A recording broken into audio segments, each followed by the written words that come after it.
Thanks for tuning in today. I figured we'd do something a little different and play a game. Hello. And the game goes a little something like this. It's post shit hit the fan. I don't know what happened, but it's bad enough that Walmart isn't open, Papa John's isn't delivering pizza anymore, and quite honestly, guys, the worst thing about it is the Krispy Kreme Fresh Donut Light has gone out forever. The situation is really freaking bad, okay? Your food supplies, maybe you have about a week left. Now, I don't know what happened here to make it this bad, but it happened and you're in this situation. So the only move that you can make now, as you're running low on food and you have no resupply, is to resupply yourself with the bounties of nature. Squirrels, rabbits, deer, wild boar, whatever. So obviously, you know, I got a few little toys here that I want to try out as I work towards building a comprehensive hunting and fishing kit for the urban environment.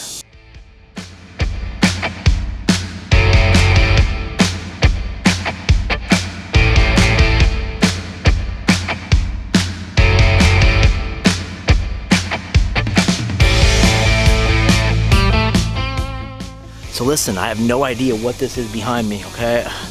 Like, seriously, I have no clue, but we're gonna go in here and check it out.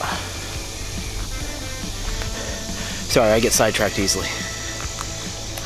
Especially when I see abandoned structures like this, or what appears to be abandoned. I'm not sure what's going on here.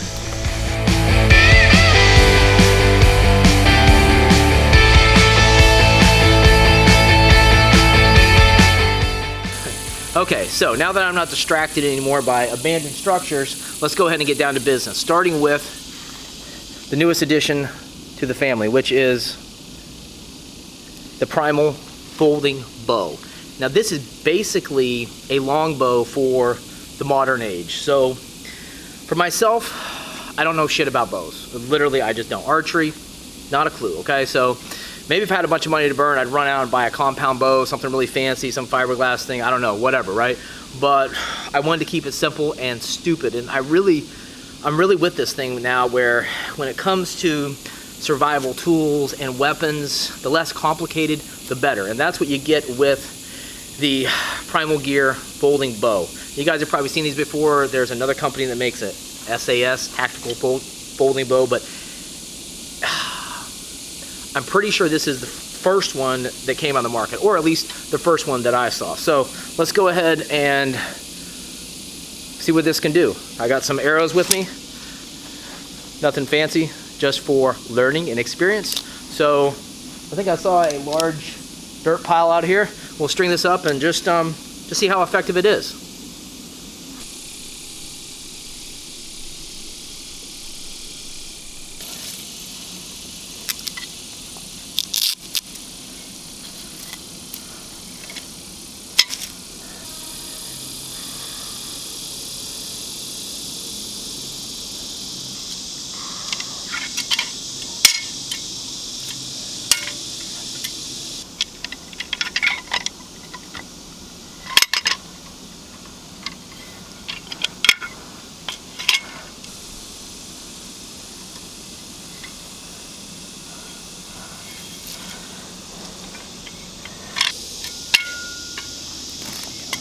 Down here.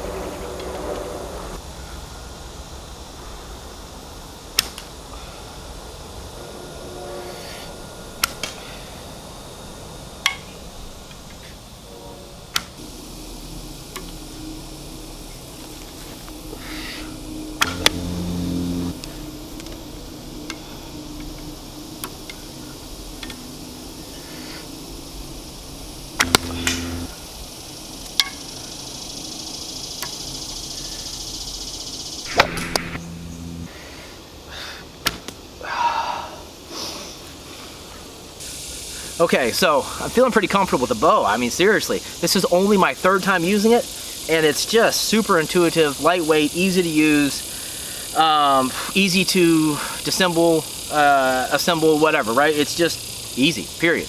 And that's what I like about my survival tools and especially the weapons. So what's the next step in the evolution of this process, this learning adventure, right? I need to find a quiver. So if you guys know anybody out there making a Molly style quiver with a sling strap that goes like that, hook me up. Send me a care package. I'd love you forever. Anyways, so there's that. The quiver needs to be solved, and then the other thing that I gotta figure out is the types of arrowheads that I need. So, you know, obviously, I'm thinking an arrowhead to take out a deer is going to be a different grain, different size, different weight, whatever, than maybe an arrowhead that I would use to, I don't know, freaking shoot a big fat possum or something. I don't know. So that's something else I have to research. But overall, I'm liking this bow, and if you guys are down to drop about $150, this bow can be yours. Go check out the website. I'm going to have a link posted in the description. So anyways, let's go ahead and move on to the next weapon in my arsenal.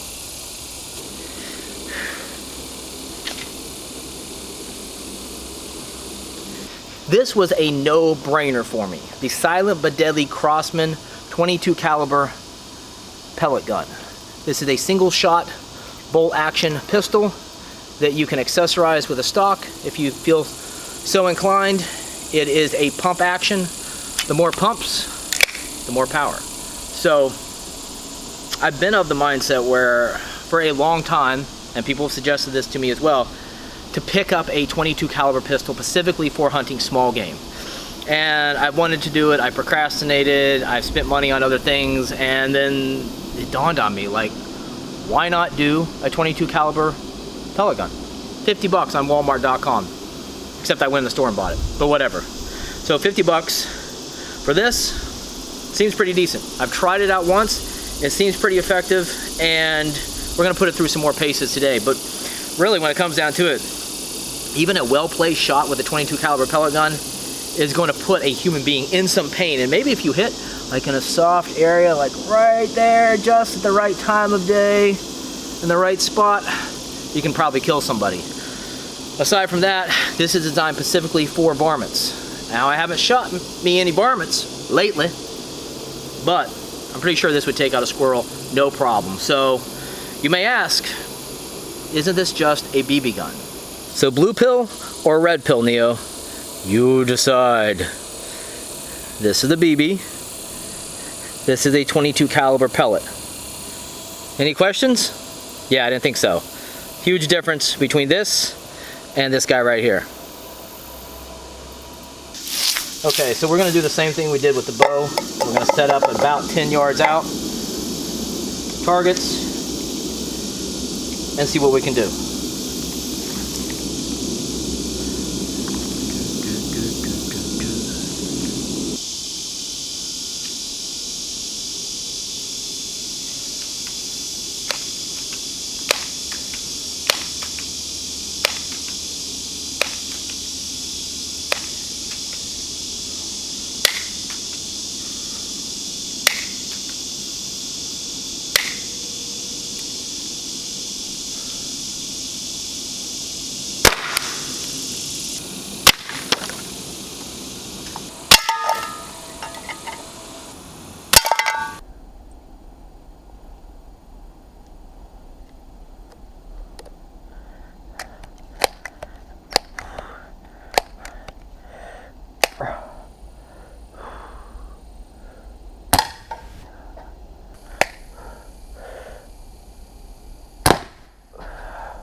Now listen guys, I'm not trying to say that this is a replacement for an actual 22 caliber firearm, but if you're looking for something that's just going to take out varmints and small game, why not go with this for 50 bucks? You get this huge tin of ammo that goes with it. It's dirt cheap. You can pick out different types of ammo as well. You can pick out hollow point. I have FMJs right now, but there's different grades of ammo. 50 bucks, put a stock on here as well, and you're good to go. Now the only downside to this is going to be the fact that it is indeed a single shot pistol. So there's that. And then there's the issue of how do I tote this tiny little bits of ammo around in a fashion where I can easily access them, get one in the chamber, and actually get around downrange. So that's a little something I've got to figure out. But in the meantime, hell, for 50 bucks, I don't think you can really go wrong with this. I mean, you have a rifle barrel and you have a pellet traveling out of the barrel at plus 400 feet per second. So for me, that's good enough. Okay, so on to fishing and trapping. All I have right now is the Hunting and Fishing Boss Bug Out Survival Supplement from Stanford Outdoor Supply. This is one of a few different kits that they offer on their website. I hooked up with them a while back, did a short review on this, and I was pretty impressed. I mean, it's a 127 piece fishing and hunting kit. So you get everything from folding multi-tool, slingshot ammo, screw eyes, floats, jig heads, slingshot band, zip ties, snare wire, safety pins, razor blades, screws, test line, hooks, swivels, stringers, yo-yo reel, weights, artificial lures, artificial grubs, salmon eggs, bank line, and one survival information sheet. Basically, how do I use this thing, right? So there's that. Now, there's obviously a lot that I can do to improve upon this. So let's talk about what I don't have. You know, sure, the Hunting and Fishing Boss is great. It's a good little kit, but aside from the snare wire, I have no way to do any sort of trapping. Besides the fact I've never really done any trapping, so it's just very hypothetical right now. But some deadfall traps I think would be nice, and I've seen some actually for sale. 4-figure deadfall traps for sale on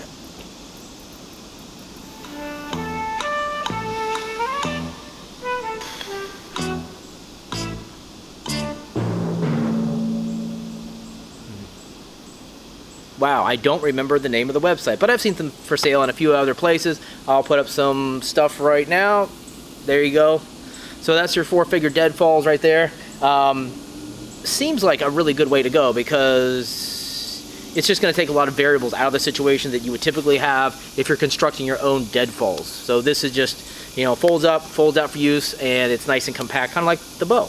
So there's that. And then the other thing that's missing, this is a big component, is an actual fishing pole and knowledge to back that up. You know, I've done fishing, I've done hunting, I've done all these things, but it's just been so long, and with stuff like that, if you don't do it for a long enough period of time, you invariably forget things that just used to come naturally. So the deadfall traps and fishing pole with some better skill sets to back it up in practice are going to be the first things I improve on this kit. So the great thing about this process, guys, is not only is it fun to pick out new gear and buy it and come out here and practice, it also, the whole process also like generates all these questions that I'm now asking. And it always goes on, no matter what I'm doing. If I'm new to it, it's always going to generate some questions. And if you're like me, you're going to want answers to those questions. Like, first of all, when I was just out there shooting the bow, I thought, fishing, I can fish with a bow, an arrow. Never done it before, but hey, maybe that's something I need to explore and something I need to learn. Then it comes to, like, what happens if I'm out here and I get so lucky and I somehow manage to take down large game like a deer or a pig or something like that? I mean, I'm 12 miles away from home on my bike. How could I possibly transport something that big on my back all the way home? I have no idea how I would do it. And more questions like this area. I mean, how secure, how comfortable I am with this space, that I'm the only one here. Do I really have enough time and luxury and leisure to string up, you know, the deer or whatever the hell I've killed and clean it and gut it and, you know, chop it all up in nice happy pieces that I can put on my back and ride out of here? I have no idea. So, you know, these are just the questions that are raised, and it's the circular evolution of learning and gaining skills and knowledge, and you just keep repeating this process until you become a well-rounded survivalist. And then other questions, like just retarded questions, like, can I ride my bike and shoot the arrow at the same time, like some sort of Mongolian warrior, but I don't have a horse, I have a bike? I don't know. Like, just like stupid shit. But it's fun. It's fun to explore these different questions and see, just kind of see where they take you. But overall, guys, you have to be honest with yourself. You've got to be honest with your shortcomings, and you have to be, you just have to admit, like, hey, listen, I don't know that. I don't know what I don't know, but I'm going to work to resolve that and figure out what I don't know, and then work to resolve those, you know, gaps in my skill sets. And that's what it's all about. That's how we become well-rounded survivalists. So hopefully this video was a little help to you. I mean, I love putting out this content because, you know, it's part of my business, but it also helps me learn. So it's kind of that collaborative thing that I like that we have going on. So I appreciate you guys watching. Stay tuned as you watch this survival kit and the hunting gear and all this evolve over time. And hopefully, hunting season's right around the corner. Hopefully I can hook up with some people with some property and get out on my first deer hunt, because it's been a while. I think about 7 years. So looking forward to that down the road. Thanks for watching, and if you like the content, you know what everybody says, hit the subscribe button. Talk to you guys later. Peace.